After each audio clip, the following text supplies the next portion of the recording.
What if I told you that the foundations of our modern world are science? Our mathematics, even our spirituality were built on a secret? A secret that has been systematically buried for centuries. We're taught that the epic story of civilization kicks off with ancient Greece and Rome, that they were the architects of reason and progress. But that's not the whole story. In fact, that's closer to the end of the story than the beginning. The real story starts in a vast and ancient land. A place the ancients knew by a name that has been all but erased from our maps. Alkebulan, the land we now call Africa. In this video, we're going to unlock the knowledge of the ancient African world, knowledge cultivated in legendary centers of learning.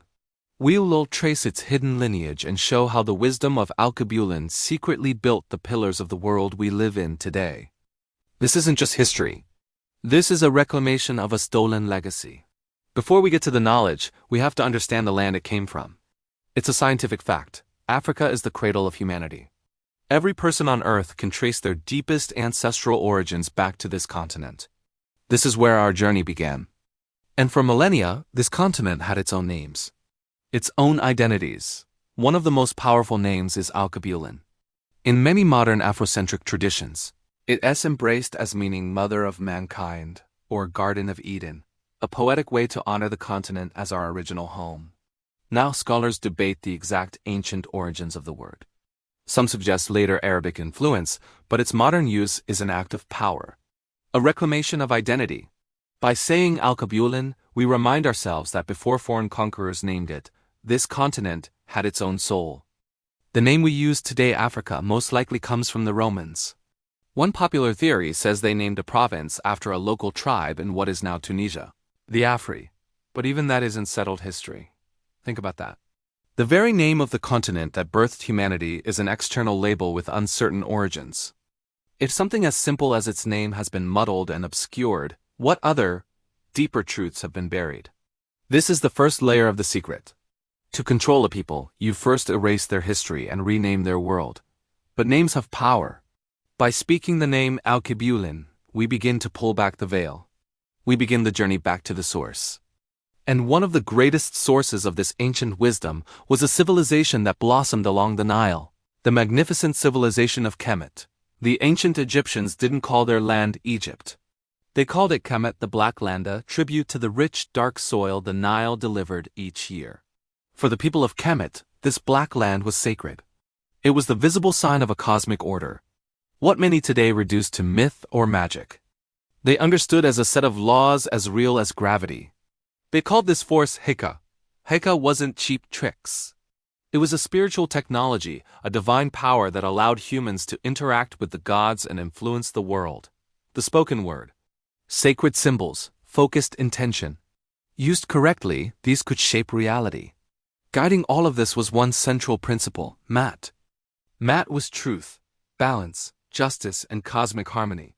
To live in Mat was to live in alignment with the universe.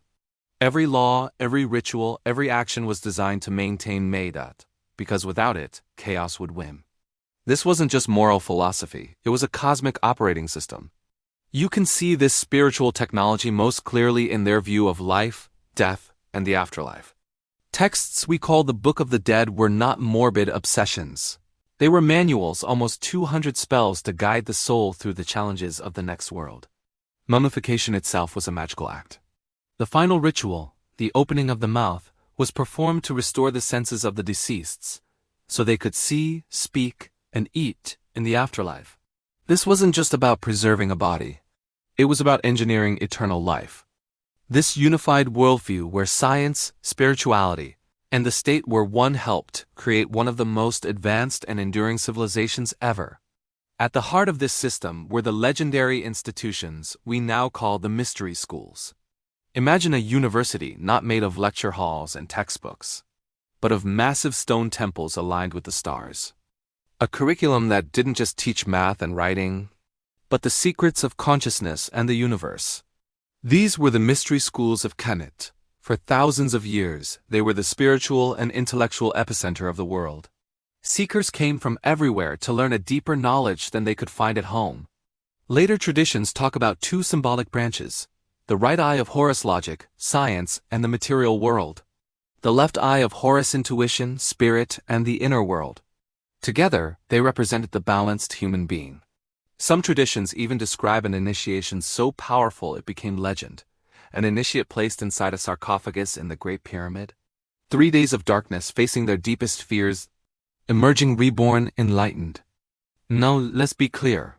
Our most vivid descriptions of these exact rituals come from later Greek writers and esoteric orders like the Hermeticists and Freemasons who revered Kemet's wisdom. We don't have Egyptian papyri that lay out this entire system step by step. But remember, they were called mystery schools for a reason. The highest teachings were secret, guarded, and passed down orally. What we do know is this. The great temples of Kemet were centers of enormous learning. The priesthood guarded a vast body of knowledge. The legend of the mystery schools speaks a deeper truth. Kemet was the world's first great university of the soul, a place where knowledge wasn't just studied. It was experienced. Traditions even say that famous Greek thinkers, Pythagoras, Plato, and others traveled to Kemet to study. Whether you see those stories as literal history or symbolic memory, they point to the same reality. For much of the ancient world, the road to wisdom began in Africa. We're just beginning to peel back the layers of this hidden knowledge. If your view of history is already expanding, hit subscribe and turn on notifications. This is Reese from Powerful Individuals saying thank you for watching, and the journey only gets deeper from here. If the mystery schools were the software of Kemetic civilization, their temples and pyramids were the hardware. These were never tombs. They were instruments designed with incredible precision to harmonize earth and sky. The Great Pyramid of Giza is the most famous and baffling of them all. For thousands of years, it was the tallest structure on Earth. It's aligned almost perfectly to true north. Its millions of stones are fitted so tightly you can't slip a piece of paper between.